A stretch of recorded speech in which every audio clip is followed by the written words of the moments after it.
اللہ آپ کی قبر کو صبح قیامت تک منور فرمائے۔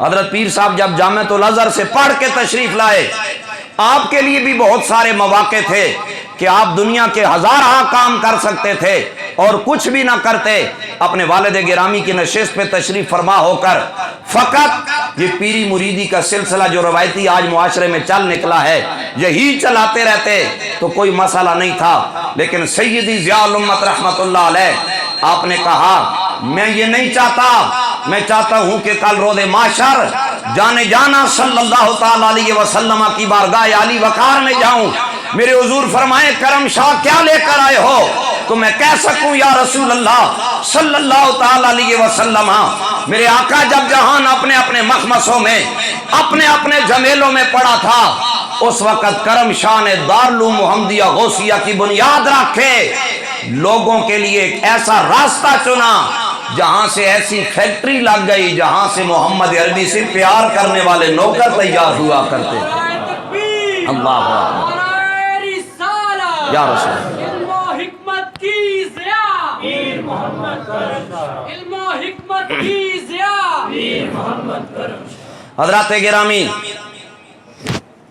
آج ہم ان چیزوں سے یکسر دور ہوتے جا رہے ہیں، ہمارے ہاں اسلوب بدل رہے ہیں، ہمارے ہاں اقدار ختم ہو رہی ہیں، ہمارے ہاں بالخصوص جس کے نام کے ساتھ مولانا یا حافظ آ جائے اسے ہم ایسی نظر سے دیکھتے ہیں، اسے محسوس ہوتا ہے کہ کچھ ترچھی نظریں مجھے چیر کے جا رہی۔ حالانکہ نبی علیہ الصلوۃ والسلام کی حدیث پاک ہے، ایک ہوتا ہے فرض، ایک ہوتا ہے واجب، ایک ہوتا ہے مستحب۔ فرض اور واجب ترک کرو گے گنہگار ہوگے، مستحب کرو ثواب ہے، نہ کرو تو عقاب نہیں ہے۔ میں جو حدیث پڑھنے لگا ہوں یہ امت پر فرض اور واجب کے درجے میں علماء نے لکھی ہے۔ حضور نے فرمایا علیکم بحب علمائکم و بحب حملۃ القرآن او کما قال علیہ الصلوۃ والسلام۔ حضور نے فرمایا اے میری امت تم پر لازم ہے، میری امت کا حافظ قرآن آئے یا میری امت کا عالم دین آئے، تم پہ لازم ہے اس کا احترام کرو، احترام تم کرو گے میں محمد عربی تم سے راضی ہو جاؤں گا۔ اللہ اکبر کبیرہ۔ حضرات گرامی، کیا شان پائی قرآن والوں نے، کیا شان پائی میرے کریم آقا کی حدیث پاک پڑھنے والوں نے، کیا مقام اور مرتبہ دین متین کا علم سیکھنے والوں کا۔ حضرات گرامی، حضرت ابو ہریرہ رضی اللہ تعالیٰ عنہ صحابہ میں وہ صحابی جن کی سب سے زیادہ حدیث پاک اب بھی دنیا میں موجود ہے۔ حضرت ابو ہریرہ پاک کو میرے کریم آقا صلی اللہ تعالیٰ علیہ وسلم نے فرمایا، حضور نے فرمایا اے میرے ابو ہریرہ باقی جتنے بھی صحابہ ہیں وہ جناب والا تہجد کی نماز پڑھا کرے، لیکن ابو ہریرہ تو نہ بھی پڑھ تو تب بھی خیر ہے۔ یا رسول اللہ باقی پڑھے ابو ہریرہ کیوں نماز نہ پڑھے تہجد کی، حالانکہ یہ نفلی نماز ہے، لیکن صحابہ کو میرے آقا فرمایا کرتے اے میرے غلاموں صبح سویرے مسجد میں آ جایا کرو اور تہجد کے نوافل ادا کیا کرو، مجھے بڑی خوشی ہوتی ہے تم تہجد پڑھنے آتے ہو۔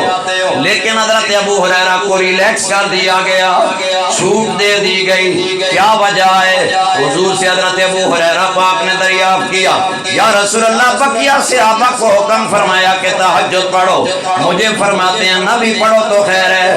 میرے آقا نے فرمایا ابو ہریرہ تو میری حدیث سے یاد کرتا ہے، تو علم میں لگا رہتا ہے، اے ابو ہریرہ بعد اوقات ساری رات جو بات میری زبان سے نکلتی ہے منو انو سے یاد کرتے تیری رات گزر جاتی ہے۔ اے ابو ہریرہ میں چاہتا ہوں تیری نیند میں خلل نہ آئے۔ حضور نے فرمایا تجھے چھوٹ اس وجہ سے ہے کہ تو محمد عربی کی حدیث یاد کرنے والا ہے۔ دیکھیں کیا مقام ہے علم کا، کیا مرتبہ ہے علم کا۔ اور یہ جو حفاظ ہیں یہ تو وراء الورا لوگ ہیں، اگر اپنی اقدار کو جانے تو، اگر اپنی ویلیو کو جانے تو ان کا مقام کیا ہے سنیے، ان کا جینا بھی اعلیٰ، ان کا مرنا بھی اعلیٰ۔ میرے کریم آقا صلی اللہ تعالیٰ علیہ وسلم نے فرمایا، حضور نے فرمایا اذا مات حامل القرآن، سرکار نے فرمایا لوگوں جب حافظ قرآن دنیا سے جاتا ہے، عجب شان پائی حافظ قرآن نے، عجب مقام پایا حافظ قرآن نے۔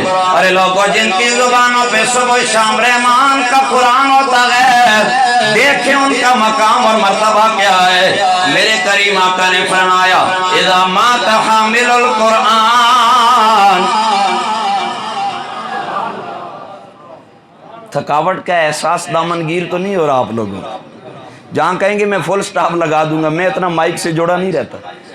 میرے کریم آقا نے فرمایا اذا مات حامل القرآن، میرے حضور نے فرمایا وہ بندہ جو قرآن والا ہے جب دنیا سے جائے اب کیا ہونے لگا ہے؟ فرمایا اوحی اللہ تعالی علی الارض، میرے آقا نے فرمایا لوگوں جہاں حافظ قرآن کی قبر بنائی جائے گی، اس زمین کو کائنات بنانے والا مخاطب فرماتا ہے، اللہ مخاطب کر کے کیا فرماتا ہے؟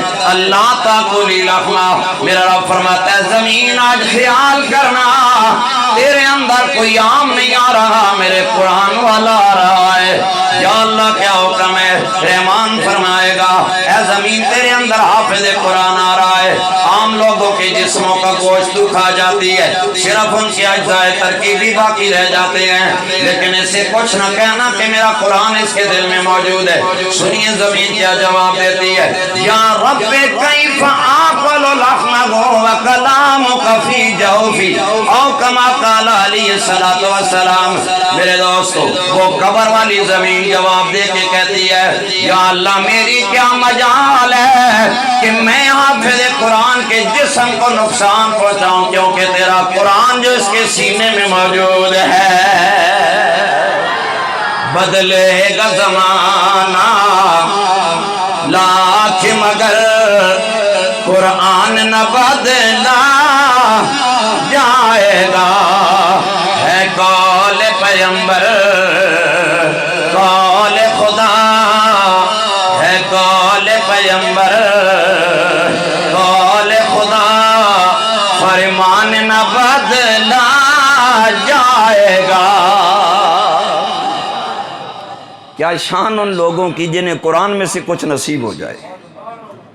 آقا دو جہاں علیہ السلام نے فرمایا، مستدرک کتاب و تلاوت میں حدیث موجود ہے، نبی رحمت علیہ السلام نے فرمایا اقرأ القرآن، حضور نے فرمایا میرے غلاموں قرآن پڑھا کرو۔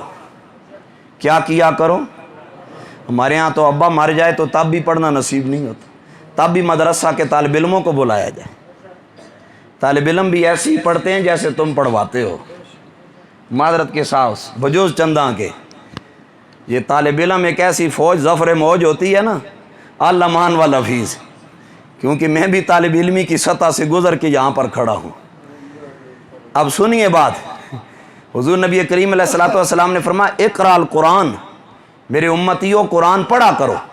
یہاں عمومی جملہ ہے، تخصیص نہیں ہے کہ 4 بندے پڑھیں 6 نہ پڑھیں، فرمایا کل امت کو لازم ہے وہ کیا کرے؟ قرآن ہو پڑھے۔ یا رسول اللہ اگر قرآن پڑھے تو کیا ملے گا؟ فرمایا فَإِنَّهُ يَأْتِي شَفِيعًا لِأَصْحَابِهِ يَوْمَ الْقِيَامَةِ أَوْ كَمَا قَالَ، سرکار نے فرمایا قرآن دنیا میں تم پڑھو، قیامت والے دن یہ تمہاری شفاعت کا سبب بن جائے گا۔ اب علوم میں دوسرا علم حدیث رسول کا ہے، پہلا علم قرآن ہے کتاب اللہ، اور دوسرا ہے کتاب الرسول صلی اللہ تعالی علیہ وسلم۔ اب اس علم کا مقام کیا ہے، مرتبہ کیا ہے؟ مسند امام اعظم، چونکہ میں حنفی ہوں، حنفی اسکول آف تھاٹ سے میرا تعلق ہے، تو میں اپنے امام سے ہی بات شروع کرتا ہوں۔ سیدنا امام اعظم ابو حنیفہ رحمۃ اللہ تعالی علیہ مسند شریف سے روایت نکالی ہے، مسند امام اعظم سے حضرت سیدنا امام اعظم فرماتے ہیں کہ 96 ہجری ہے، ہجری کون سی ہے؟ 96 ہجری، اور اس وقت امام اعظم کی عمر تھی 16 سال۔ کتنی عمر؟ 16 سال میرے امام حمام کی عمر مبارک ہے۔ امام فرماتے ہیں میرے والد گرامی مجھے حج کرنے لے گئے 16 سال کی عمر میں، فرماتے ہیں جب میں حرم مکہ میں پہنچا، طواف کعبہ کیا، کرنے کے بعد میں نے دیکھا کہ حرم کے کونے میں رش لگا ہے، ایک نورانی ہستی بیٹھی حلقہ بنا کر تشریف فرما ہے۔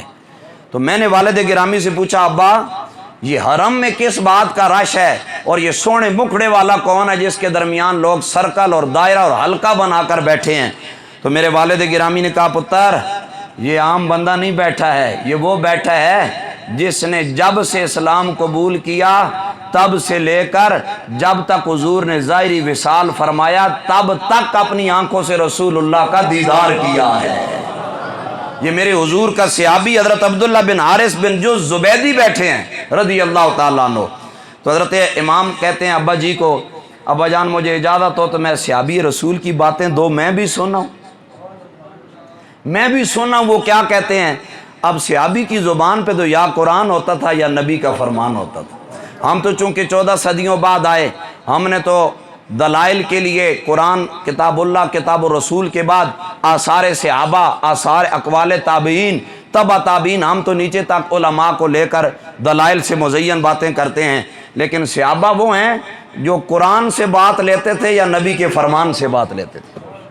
ان کے پاس دو ابتدائی اشاریے تھے، کتاب اللہ اور کتاب الرسول صلی اللہ تعالی وسلم۔ اللہ اکبر کبیرہ حضرات گرامی، امام اعظم فرماتے ہیں لوگو، میں جب اللہ کے نبی کے صحابی کے حلقے میں آیا، میں نے اپنے کانوں سے سنا صحابی رسول کیا فرما رہے ہیں۔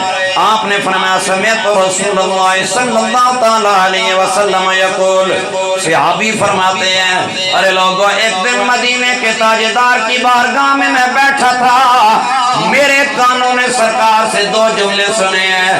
اے صحابی رسول بتائیے نا آپ نے رسول اللہ سے کیا سنا ہے؟ آپ نے فرمایا، حضور نے فرمایا من تفقہ فی دین اللہ کفہ اللہ تعالی مہمہ ورزقہ من حیث لا یحتسب کما قال۔ میرے کریم آقا نے فرمایا کہ وہ بندہ جو میرا دین پڑھے، حدیث پڑھے، قرآن پڑھے، میرے دین کے ساتھ جڑ جائے، میرے آقا نے فرمایا وہ دین پڑھے گا، دنیا کے سارے معاملات اللہ دین کی وجہ سے اس کے لیے آسان کر دے گا، اور اللہ کریم اسے وہاں سے رزق عطا کرے گا جہاں کا وہ گمان بھی نہیں کرے گا۔ اللہ اکبر۔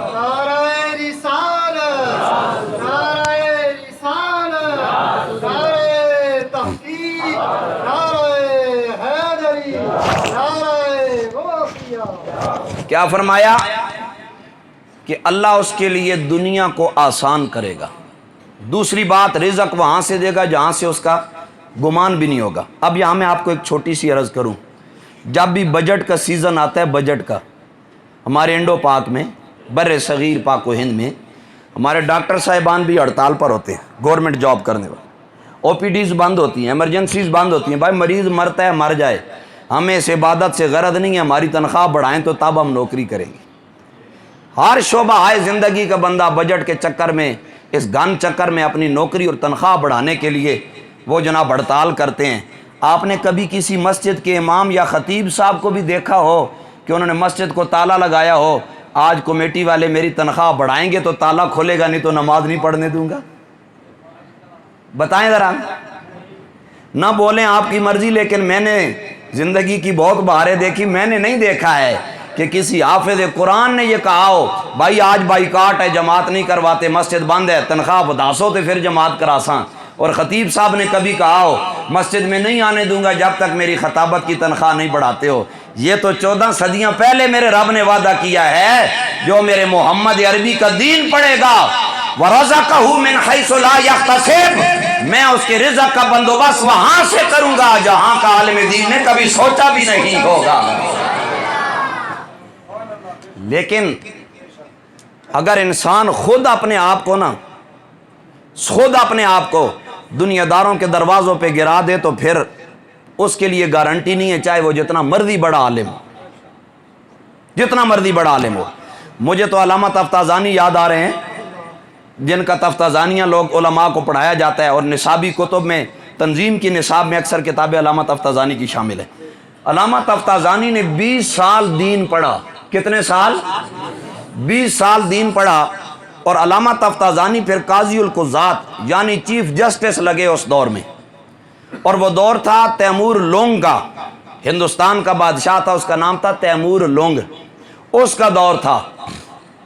تو ہوا کیا، ایک دن بادشاہ نے علامہ تفتازانی کو بلوایا کہ استاد جی آؤ، ساڑھے کار آؤ، کھانا کھٹے کھاساں۔ اس نے ترلا لیا، منت لی، علامہ تفتازانی آ گئے، 20 سال دین پڑھ کے اب دین پڑھاتے تھے۔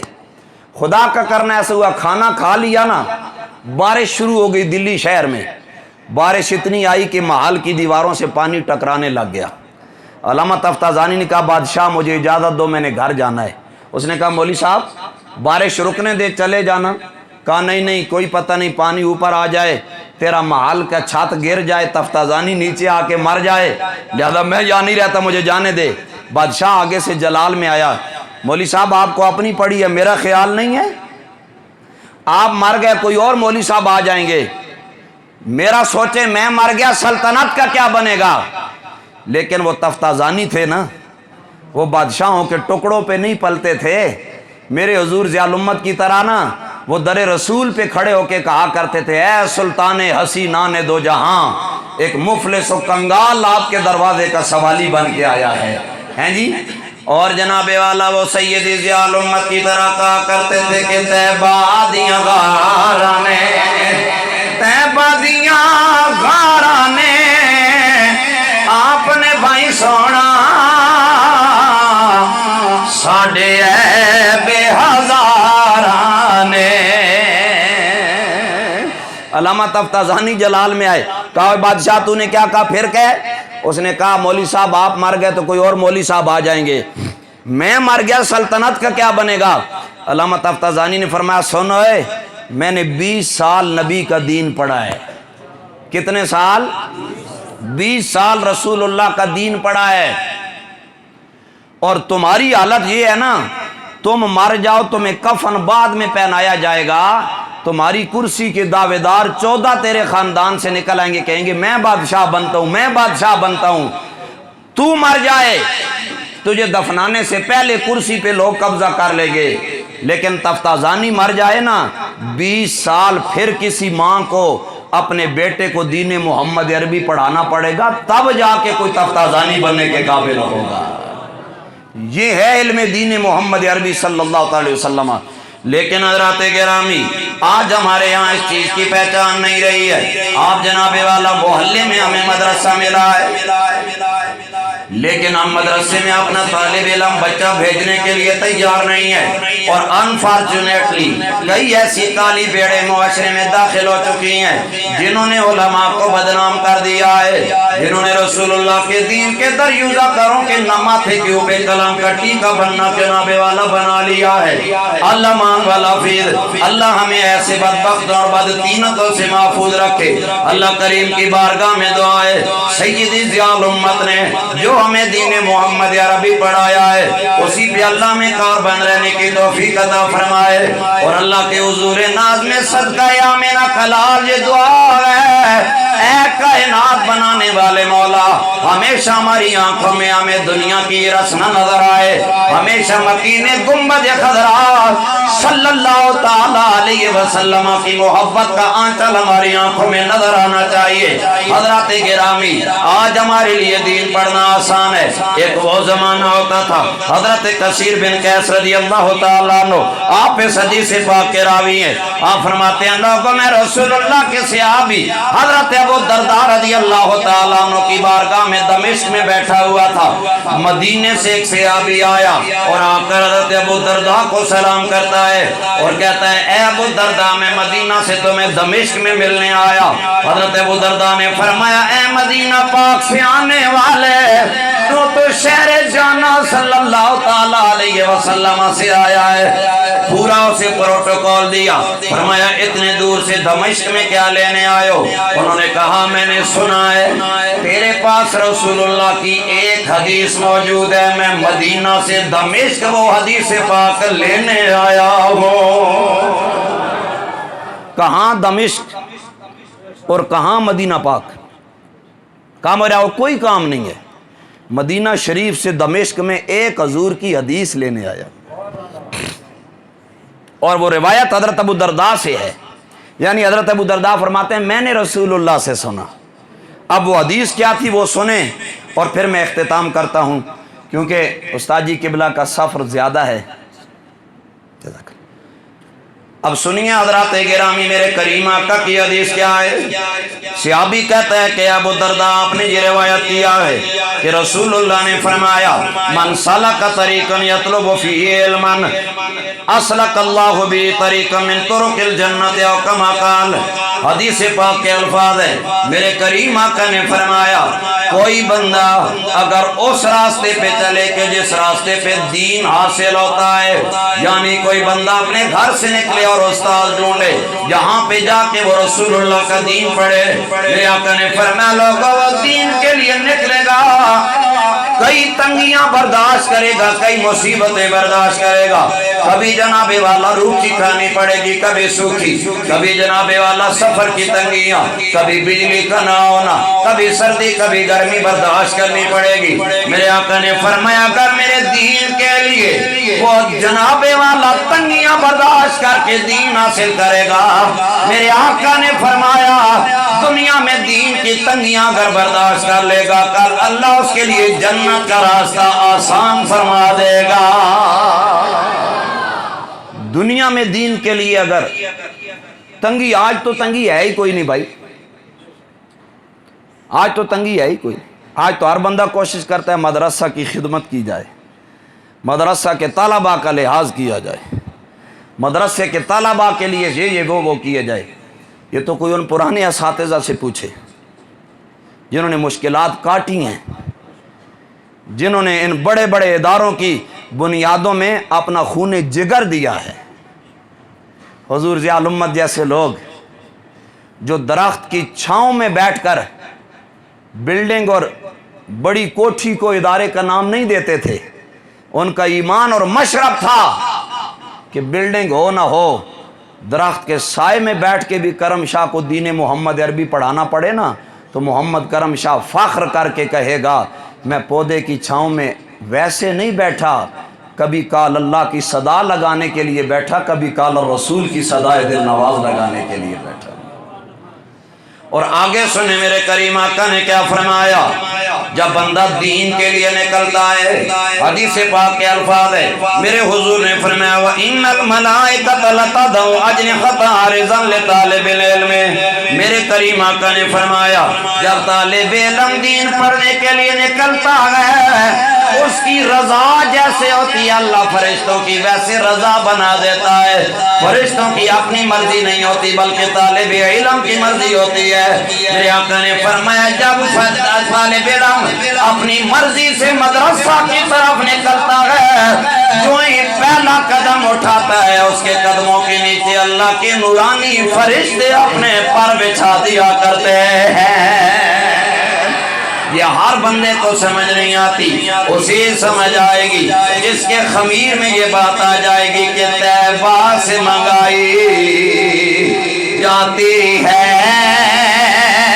سینوں میں چھپائی جاتی ہے، توحید کی میں پیالوں سے نہیں نظروں سے پلائی جاتی ہے۔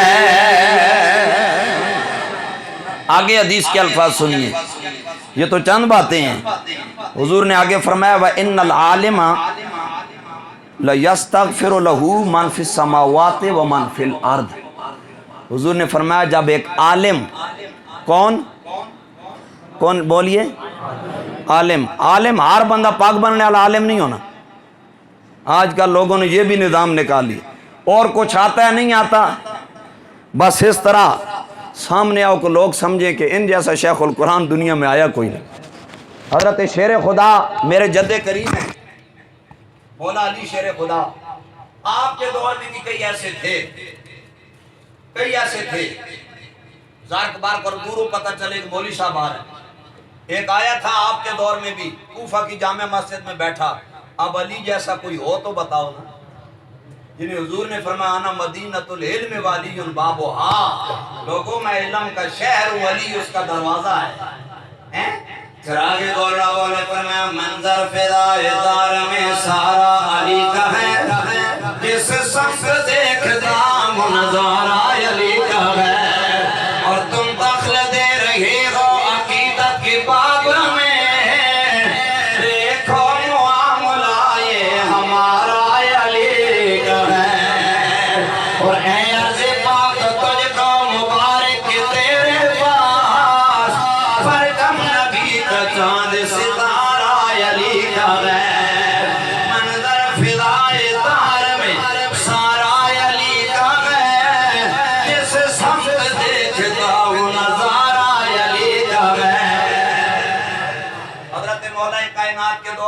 نماز ہوئی نا کوفہ میں، اس بندے کو پتہ نہیں تھا کہ یہ شیر خدا ہے.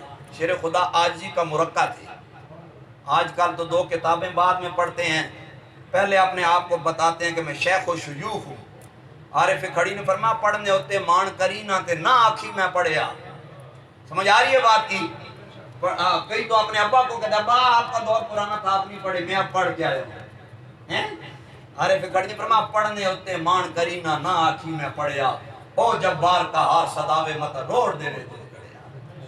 جتنا مرضی پڑھ جاؤ، ادب کی کیاریوں کے مسافر رہو. میں نے چک سواری میں آج یہی بات کہی، آپ کو بھی کہوں گا. حضرت داتا صاحب فرماتے ہیں اگر چاہتے ہو کہ دل کو روحانیت سے آباد کرو تو فرمایا التصوف کلھا آداب، کشف الموجود شریف ہے. فرمایا لوگوں تصوف اور روحانیت ہے ہی ادب کے اندر. ادب نہیں ہے تو روحانیت نہیں ہے. سمجھ آ رہی کہ نہیں؟ مولا کائنات کے دور میں نماز ہوئی، وہ بھی سارے نمازیوں کو کہتا ہے قریب قریب ہو جاؤ، دین کی باتیں ہوں گی. اب دین کی باتیں شروع ہو گئی، وہ اپنی لچھدار دین کی باتیں کرتا رہا، تقریر کرتا رہا. جب تقریر ختم ہوئی نا تو حضرت مولا کائنات نے فرمایا تعال الیہ، ادھر آ میرے قریب آ. جب قریب آیا تو حضرت شیر خدا نے فرمایا تو تقریر تو بڑی کر رہا تھا، اتعرف الناسخ والمنسوخ، کیا تجھے قرآن کی ناسخ الحکم اور منسوخ الحکم آیات کا پتہ ہے؟ اس نے کہا لا ادری. حضرت یہ تو میں نے نہیں پتہ، میں تو تقریریں رٹی ہوئی، میں نے تو 2-4 تقریریں جناب بیان رٹے ہوئے ہیں، مجھے تو نہیں پتا. شیر خدا نے اس کا کان پکڑا، وہ شمالی کی کان پکڑ کے مسجد سے باہر نکالا. فرمایا اگر نہیں پتا ہے تو ہلاکتا و آ لگتا. سکت تینو مولوی بنن دی شوق ہے، آپ بھی برباد ہو رہے ہیں، انہوں بھی برباد کر رہے ہیں. اللہ کریم ایسے لوگوں سے محفوظ رکھے جو ملمہ سازی کرنے والے ہیں. باقی رہے عالم، سرکار نے فرمایا عالم کی شان یہ ہے ادھر بیٹھ کے دین پڑھاتا ہے، ادھر آسمان اور زمین کی ہر شے اس کے لیے مغفرت کی دعا مانگتی ہے، ہر شے ان کے لیے مغفرت کی. باقی ہمارے اساتذہ بزرگ ہمارے سامنے آج جو استاد محترم تشریف فرما ہیں، نصف صدی پہ محیط ایک قصہ ہے کہ ان لوگوں نے جنہوں نے اپنے تعلیمی دور میں گولڈ میڈل تک حاصل کیے اور اپنی تعلیمی قابلیت کے بل بوتے پہ دنیا کے سامنے سیدی ضیاء الامت کا ایک پیغام رکھا. یہ لوگ بھی چاہتے تو کسی بڑی یونیورسٹی کی ڈین بن جاتے، یہ بھی چاہتے تو وہاں تشریف لے جاتے، یہ بھی چاہتے تو کہیں کسی ایسی جگہ پہ جاب کر لیتے جہاں پہ لاکھوں روپے اور پلس میں ہر چیز فری آف کاسٹ ملتی اور خزانے پر بوجھ بنتے. لیکن جب علم کی بلندیوں پہ اللہ نے ان جیسی ہستیوں کو حضرت ضیاء الامت کے در دولت پہ پہنچایا تو پھر ان لوگوں نے وفاداری کا حق ادا کر دیا. آج اپنی عمر کا ایک حصہ گزارا، لیکن آج بھی وہیں پر بیٹھے قال اللہ قال رسول کی صدائے دل نواز لگا کے اپنی وفاداری کا ثبوت دے رہے ہیں. کیا پتہ ان کی زندگی میں کتنے نشیب آئے ہوں گے، کتنے فراز آئے ہوں گے، کتنے اتار چڑھاؤ آئے ہوں گے. کئی مرتبہ ایسا ہوا ہوگا کہ شاید کہ مہینے کے بعد ایک جو ہلکا سا مشاعرہ ہے وہ بھی ملنے میں تاخیر ہو گئی ہو کہ دارالعلوم کے ہاں چندہ نہ ہو، لیکن یہ لوگ ثابت قدم رہے، یہ لوگ جڑے رہے. آج میرے جیسے لاکھوں لوگ ایسے ہیں جو چہ جائے کہ دنیا کے سامنے خطیب بھی ہیں اور عالم بھی ہوں گے، لیکن ہم لوگوں کو فخر ہوتا ہے کہ ہم ان جیسی ہستیوں کے جوڑوں کو اٹھا کے اپنے سر پہ رکھنے نصیب ہو جائے تو ہم سرمایہ افتخار تصور کرتے ہیں. وجہ یہ ہے کہ انہوں نے اپنے شیخ سے بھی وفاداری کی ہے، آمنہ کے لال سے بھی وفاداری کی ہے. تو یہ وہ لوگ ہیں جن کے لیے آسمان اور زمین کی ہر چیز مغفرت کی دعا مانگتی ہے.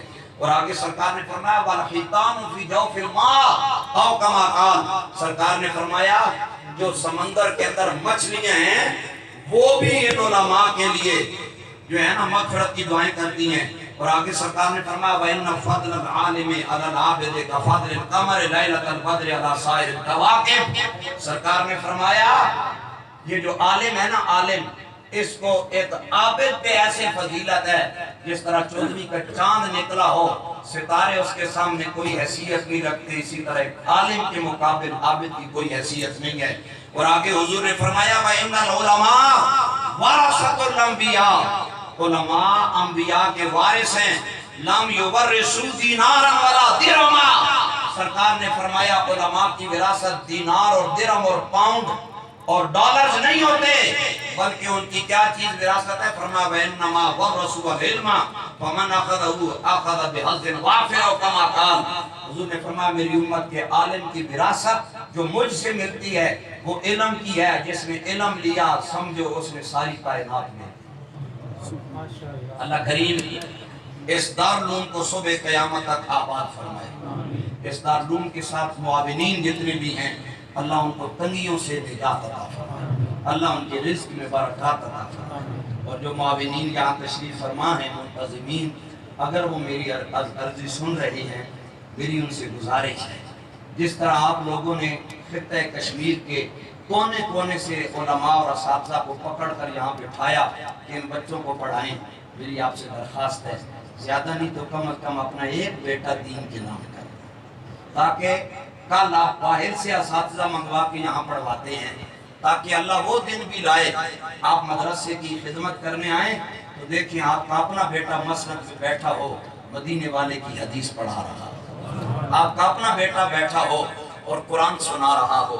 جب آپ کا اپنا بیٹا آپ کو حدیث اور قرآن سنائے گا، وہ جو لذت اور وہ دل کو تسلی آپ کو نصیب ہوگی وہ ہر بندے سے آپ کو نصیب نہیں ہو سکتی۔ مجھے حکم دیا ہے کہ میرا آبائی بیلٹ جو ہے وہ پختونخوا ہے، تو میں آپ کو ایک پشتو کا شعر سنا دیتا ہوں، وقت نہیں ہے، میں تنگ نہیں کرتا استاد جی قبلہ کو، میں ان کا حکم ہے تو میں سنا دیتا ہوں۔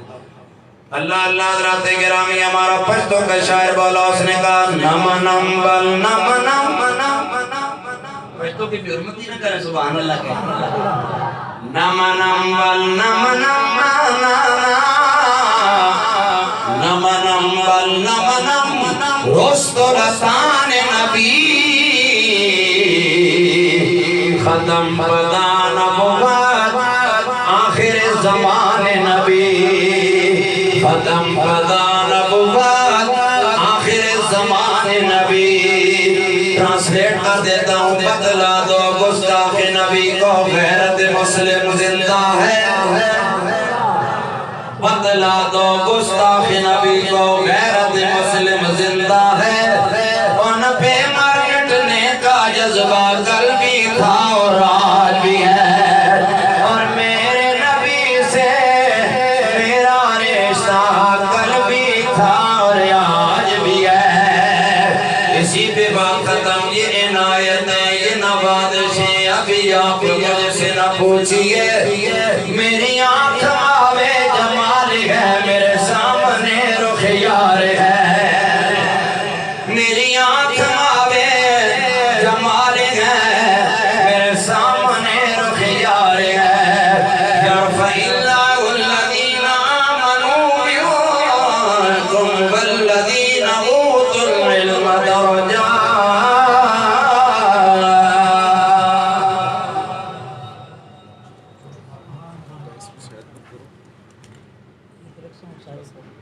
ماشاءاللہ۔